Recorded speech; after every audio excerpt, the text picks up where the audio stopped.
وأجمل منك لم تر قط عيني. بقرہ الحمدللہ مکمل ہو گئی تھی۔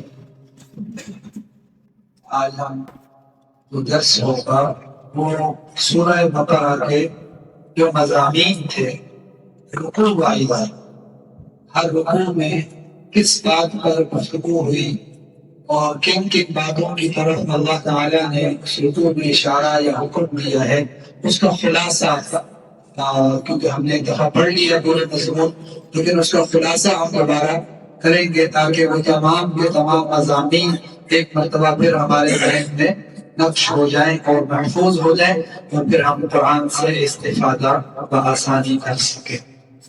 تو سورہ بقرہ کے اختتام پر آج ہمارا درس اس کا خلاصہ ہے ہر رکوع کے اعتبار سے۔ سورہ بقرہ کے پہلے رکوع میں اللہ تعالیٰ نے ذالک الکتاب لا ریب فیہ، قرآن کریم کو آغاز میں ہی اس کے صحیح ہونے کی، اس کے حق ہونے کی پوری تعریف اور وجہ بیان کی ہے کہ یہ کتاب جو ہم آپ کو پڑھ کر بتانے لگے ہیں، جو سنانے لگے ہیں، یہ ذالک الکتاب لا ریب فیہ، اس کتاب میں کوئی شک کی گنجائش نہیں ہے۔ اور میں نے بتایا تھا کہ قرآن جب اترا تھا آسمانوں سے تو یہ کتابی شکل نہیں تھی۔ کتابی شکل یہ کس میں بنی؟ صحابہ کرام رضوان اللہ علیہم اجمعین کے جمع کرنے کے بعد اللہ تعالیٰ نے پہلے ہی ان لوگوں کی، ان ہاتھوں کی جو اسے جمع کریں گے، جو کتاب بنائیں گے، ان سب کی تصدیق کر دی کہ نہ قرآن میں کوئی شک، نہ قرآن کو جمع کرنے والوں میں، اور نہ ان کو اس کو کتابی شکل دینے والے ہاتھوں میں اور ان کے ایمان میں کوئی شک ہے۔ ہدی للمتقین، قرآن کریم نے سارے عالم کے لیے اپنے ہدایت ہونے کا، رہنمائی ہونے کا اعلان تو کیا، لیکن ساتھ میں یہ بھی بتایا کہ متقین لوگ ہی اس سے نفع اٹھائیں گے، غیر متقین وہ لوگ جن کے دل میں اللہ کا پیدا کرنے والے کا ڈر ہوگا، اس کا تعارف اور پہچان ہوگی، وہی اس سے نفع اٹھائیں گے۔ اور پھر آگے متقین کی صفات اور پوری ان کی تعریف بیان کی کہ وہ کون ہیں اور کیسے ہوتے ہیں۔ دوسرے رکوع میں اللہ تعالیٰ نے منافقین کا ذکر کیا۔ منافقین کا گروہ وہ گروہ ہوتا ہے کہ جو ظاہراً مسلمانوں جیسا رہتا ہے، ظاہر سے مسلمانوں جیسا رہتا ہے، مسلمان بن کر رہتا ہے، لیکن دل سے وہ مسلمان نہ ہوتا۔ تو نفاق اسلام کے نزدیک بدترین قسم کی برائی ہے۔ یہ تھوڑی سی بات اسے وضاحت کر کے سنیں کہ یہ نفاق کیا ہے۔ اسلام میں انتہائی بری چیز سمجھی جاتی ہے، اس لیے اللہ تعالیٰ نے منافقین کا ذکر کیا، ان کے گروہ کا، ان کی خصائل کا، ان کی کون سی صفات ہیں جن کی وجہ سے وہ اس مقام تک پہنچے ہیں کہ وہ اوپر سے مسلمان ہیں لیکن دل سے مسلمان نہیں ہے۔ اس کے ضمن میں ہم نے بیان کیا تھا کہ ہر شخص کا دل سے سمجھ کر، جان کر اسلام کو قبول کرنا، کلمہ پڑھنا، اللہ کو ایک ماننا، اللہ کے نبی کو آخری نبی ماننا، قرآن کریم کو سچی کتاب ماننا، یہ کیا ہے؟ ضروری ہے۔ خاص طور پر یہ نوجوانوں کے لیے کہ صرف ہم کسی مسلمان گھر میں پیدا ہو گئے ہیں، یہ اسلام مسلمان ہونے کے لیے کافی نہیں ہے۔ یہ بات صرف مسلمانی کے لیے کافی ٹھیک ہو گیا۔ تو ہر بندے کا بالغ ہونے کے بعد ایمان لانا، قرآن کریم کو جان کر کہ یہ سچ ہے اور حق ہے، دل سے اس بات کو یقین کرنا، یہ ایمان ہے۔ اگر کسی کو پتہ ہی نہیں ہے، دیکھا ہے بڑوں کو، تو یہ ایمان نہیں ہے، وہ مسلمان نہیں کہلائے گا۔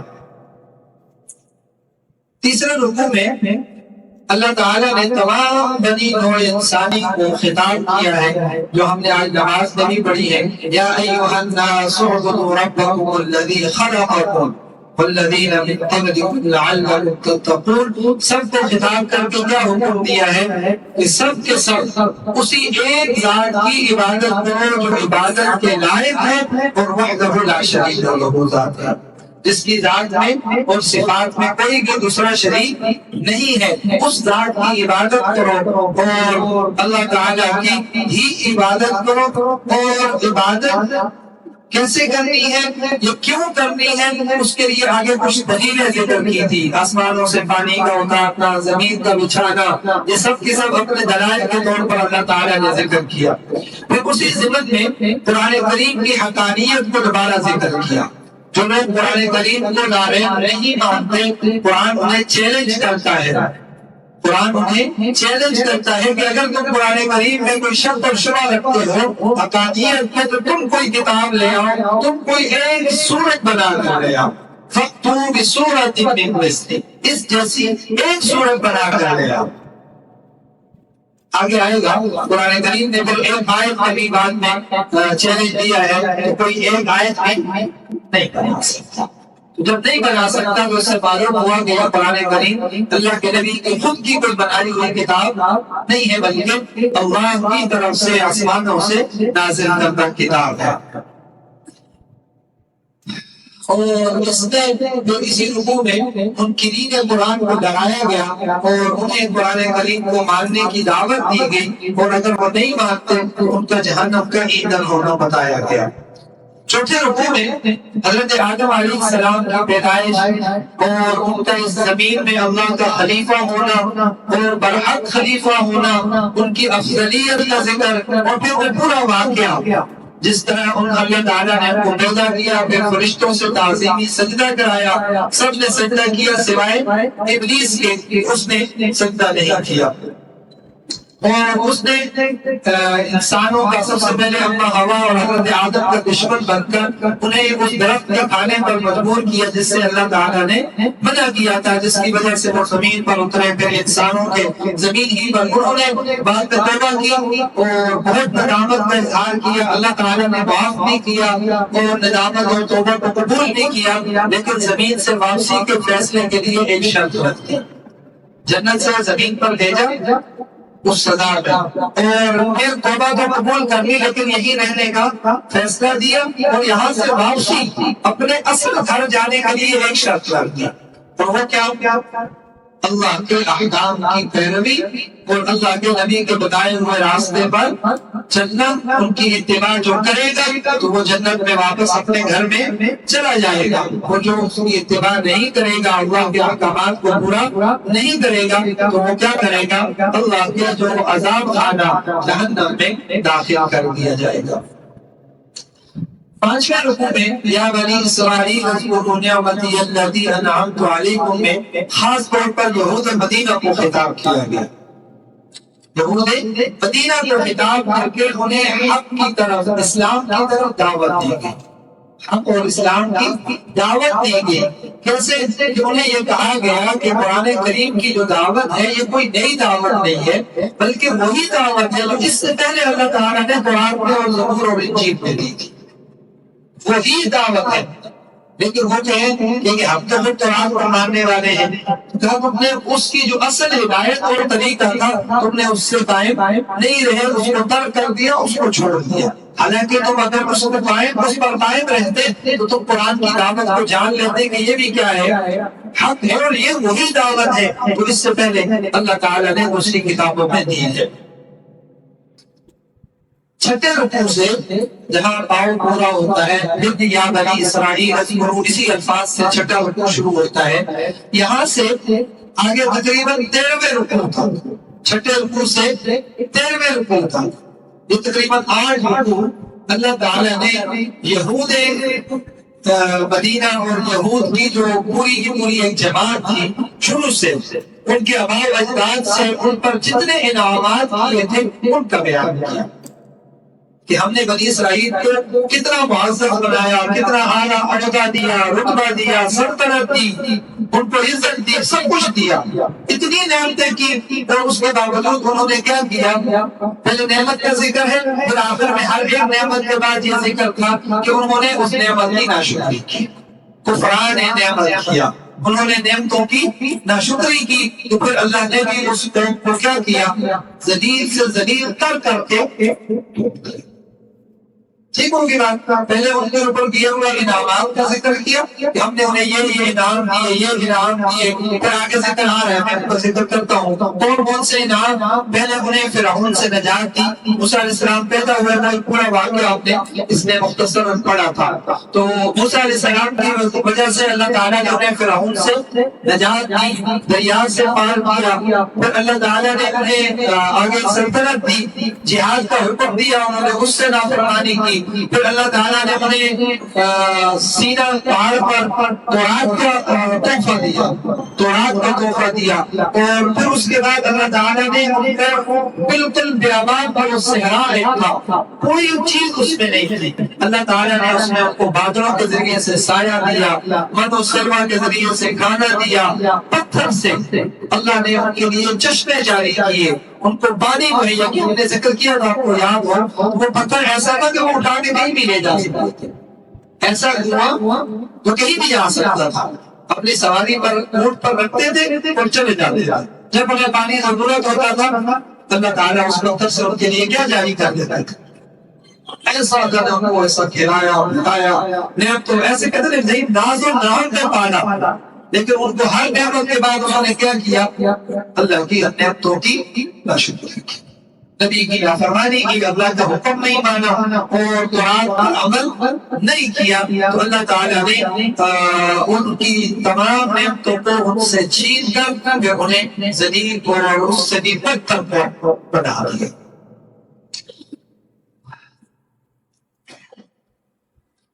تو ان 6 رکوعوں میں آج کا رکوع ہے، چھٹے رکوع سے لے کر 13ویں رکوع تک یہود کی پوری ایک داستان ہے. اور اس داستان کا نتیجہ کیا ہے؟ ضد، عناد، نافرمانی اور سرکشی. ضد، عناد، بغاوت، نافرمانی اور سرکشی. اور پھر اس کا جو نتیجہ ہونا تھا وہ ظاہر ہے کہ جو اللہ کی نعمتوں کی ناشکری کرتا ہے وَلَئِن كَفَرْتُمْ إِنَّ عَذَابِي لَشَدِيدٌ. تو اللہ کی کسی کے ساتھ کوئی رشتہ داری نہیں. جو بھی اللہ کی نعمتوں کا شکر گزاری کرے گا اللہ اسے نوازے گا، اور جو کفران نعمت کرے گا اللہ اسے کیا کر دیں گے؟ اس سے عذاب شدید میں مبتلا کر دیں گے. اس طرح ان کے بہت سارے واقعات ہیں. وہ گائے والا واقعہ اور ان میں سے ایک گروہ کو بندر بنا دینا، ان کا قتل، انبیاء کو قتل کرنا، جادو کی ناپاک کوششیں، یعنی ایسی بہت ساری بے شمار ان کے واقعات جو قرآن کریم نے ذکر کیے ہیں. 14ویں رکوع میں اللہ تعالیٰ نے بڑی عجیب بات کا ذکر کیا ہے.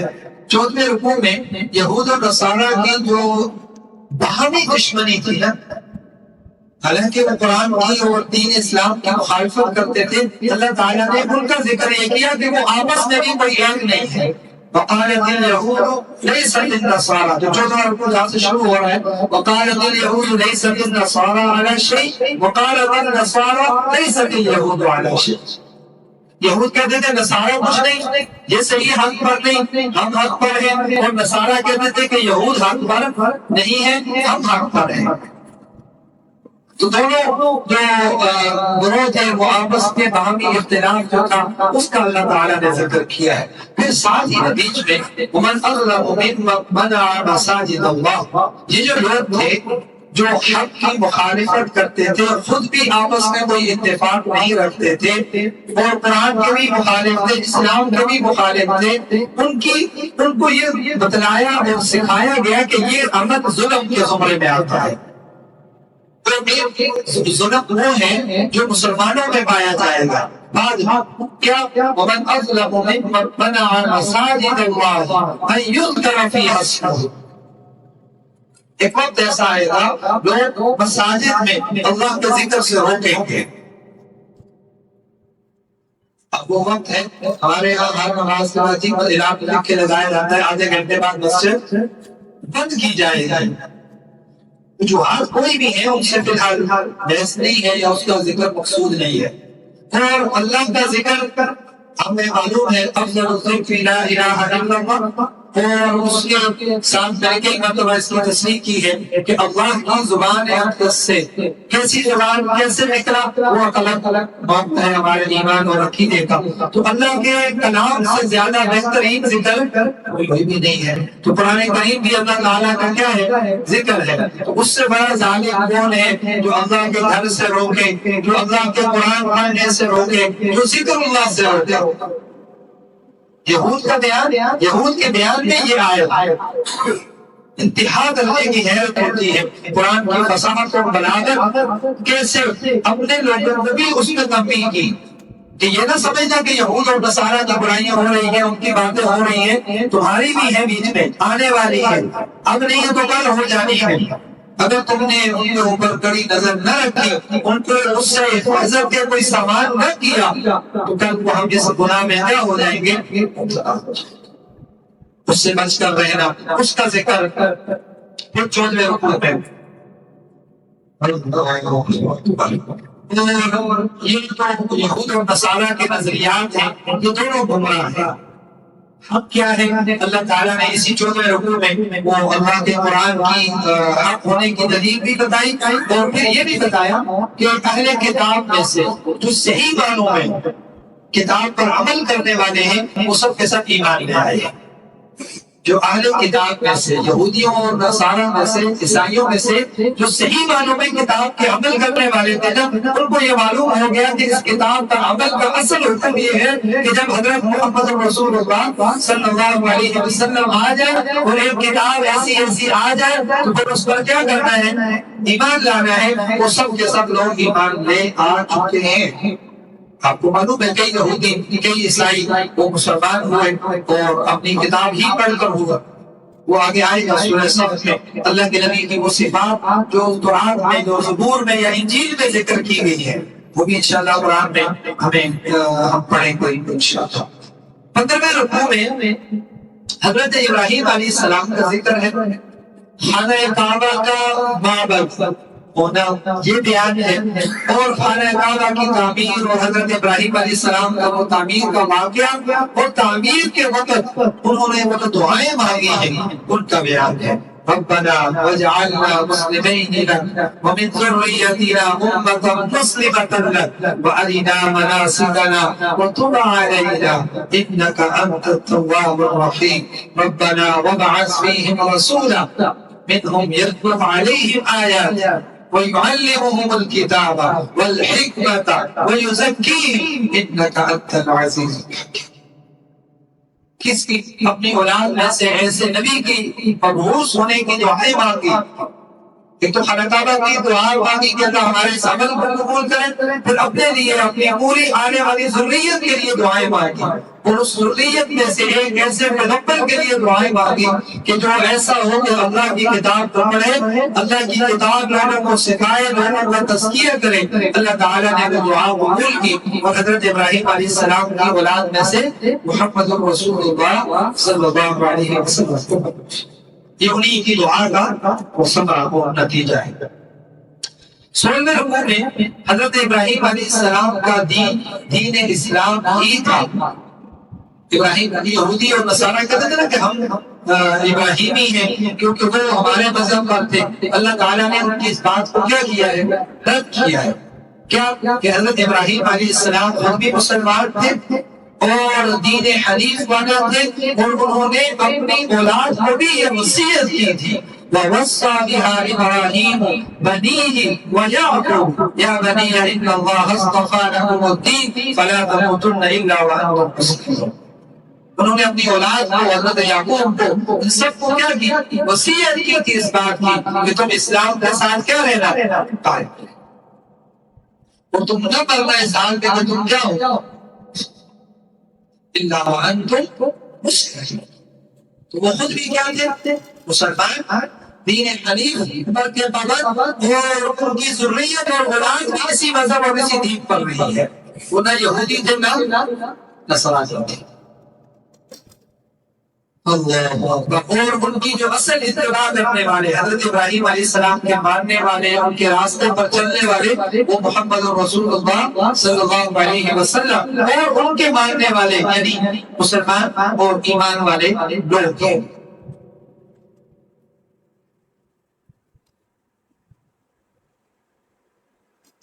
لہذا ملت ابراہیمی سے اعراض کرنا اس سے بڑا ظلم اور کیا ہو سکتا ہے۔ جو 17ویں اور 18ویں رکوع میں آج ہم صرف 20 رکوع کریں گے، 40 رکوع ہے، 20 کل کے اس میں کر لیں گے اور 20 آج کے اس میں ہے۔ 17ویں اور 18ویں رکوع میں اللہ تعالیٰ نے تحویل قبلہ کا بیان کیا۔ آپ کو یاد ہوگا ہم نے وہ پورا مسئلہ بیان کیا تھا کہ 16 یا 17 بار اسلام میں مسجد اقصی بیت اللہ رہی ہے۔